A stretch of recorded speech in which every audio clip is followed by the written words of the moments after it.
Prime Minister Justin Trudeau on Friday got a first-hand look at the damage from a devastating wildfire in the energy hub of Fort McMurray. Trudeau arrived almost 2 weeks after the wildfire ignited, facing critics who claim the government's response has been insufficient.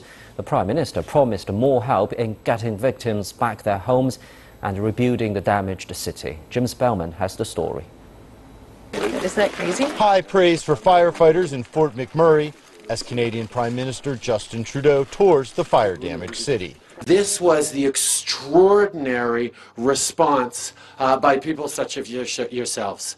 The work you did to save so much of this community.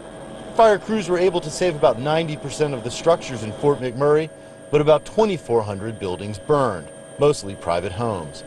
In response to the fire, Trudeau formed an ad hoc cabinet committee to coordinate federal fire response and has pledged to match all money donated to the Red Cross. This federal government will be a strong and current partner. We will support, we will make sure that we are rebuilding together. Critics say the federal response has been too little, too late. Trudeau says Canada's federal government will commit more money, but offered no details. Yes, there will be significant federal monies invested in that community as we rebuild, but we're just beginning to understand the scale and the scope of the problem and establishing in partnership a path forward. But the federal government will have Albertans back in the coming months and years.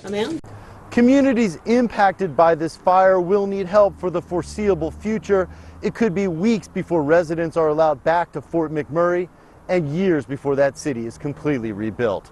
Jim Spellman, CCTV, Edmonton, Canada.